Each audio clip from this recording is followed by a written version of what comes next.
Bienvenue dans notre podcast où nous explorons les mystères du temps et comment le maîtriser pour une vie plus épanouie. Claire, quelles sont tes premières pensées sur le temps? Salut, je suis ravie d'être ici. Le temps, c'est un sujet qui me fascine et me terrifie à la fois. Parfois, j'ai l'impression que le temps file entre mes doigts et d'autres fois, il semble s'arrêter. Mais qu'est-ce que le temps exactement? C'est une excellente question, Claire. Le temps est une dimension physique qui nous permet de mesurer la durée et la séquence des événements. Il est souvent défini comme un fleuve constant qui s'écoule, mais il est aussi perçu de manière subjective. Par exemple, quand on s'amuse, le temps semble passer plus vite, tandis que dans des moments d'ennui, il semble s'étirer. C'est fascinant. Mais est-ce que le temps est vraiment précieux? On entend souvent dire que le temps est de l'argent, mais est-ce que ça va plus loin que ça? Absolument. Le temps est précieux parce qu'il est une ressource non renouvelable. Une fois qu'une seconde est passée, elle ne revient jamais. C'est pourquoi la gestion du temps est essentielle, que ce soit dans la vie personnelle ou professionnelle. Par exemple, des études montrent que les personnes qui gèrent bien leur temps sont plus productives, moins stressées et plus satisfaites de leur vie. Oui, j'ai vécu ça personnellement. Quand je suis bien organisée, tout semble plus fluide. Mais comment peut-on développer cette compétence de gestion du temps? La gestion du temps est une compétence qui peut être apprise et affinée. Elle implique plusieurs étapes, comme la planification, la priorisation et la délégation. Par exemple, tu peux commencer par créer un calendrier détaillé de tes tâches quotidiennes, hebdomadaires et mensuelles. Ensuite, identifie tes tâches les plus importantes et donne-leur la priorité. Ça a l'air simple en théorie, mais comment appliquer ça dans la vie réelle? Par exemple, quand on a des urgences imprévues qui perturbent tout. C'est une excellente question. Les urgences sont inévitables, mais tu peux t'y préparer.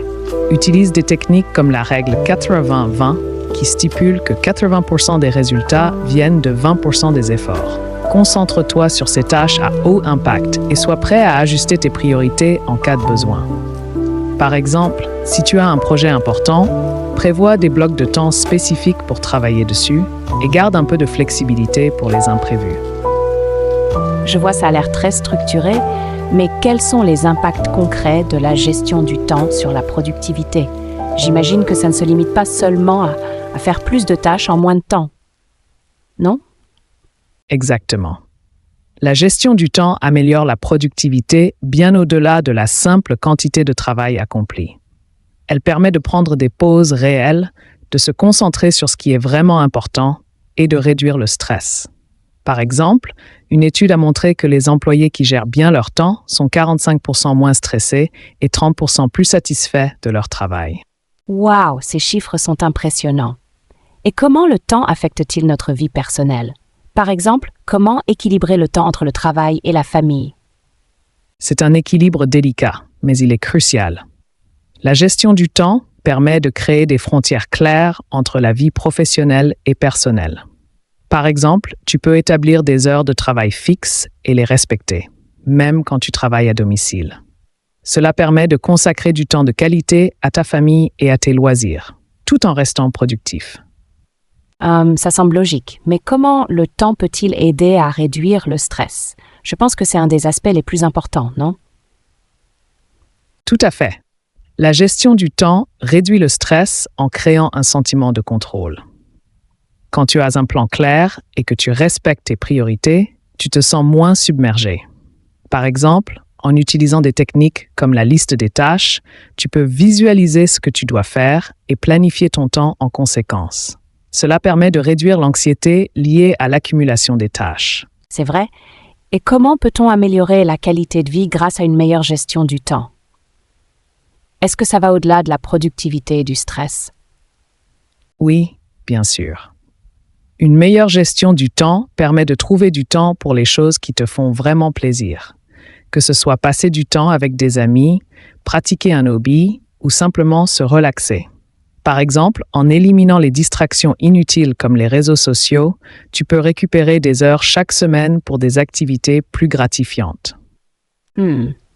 C'est tellement vrai. et quels sont les outils et applications les plus efficaces pour gérer le temps. Je suis toujours à la recherche de nouveaux moyens pour m'organiser mieux. Il existe de nombreux outils et applications fantastiques. Pour la planification, tu as des applications comme Trello et Asana qui permettent de gérer des projets et des tâches de manière visuelle. Pour le suivi du temps, Rescue Time est excellent car il te montre comment tu passes ton temps sur ton ordinateur et ton téléphone. Et pour la gestion des tâches quotidiennes, des applications comme Todoist et Habitica peuvent être très utiles. Wow, je vais définitivement explorer ces outils. Et pour finir, as-tu des cas pratiques ou des exemples de personnes qui ont vraiment amélioré leur vie grâce à une meilleure gestion du temps? Absolument. Prends l'exemple de Tim Ferriss, l'auteur de 4-Hour Workweek. Il a appliqué des techniques de gestion du temps pour réduire son temps de travail à 4 heures par semaine, ce qui lui a permis de se consacrer à d'autres projets et à la vie personnelle. Ou encore Arianna Huffington, fondatrice de Thrive Global, qui a mis l'accent sur la Don't Tent.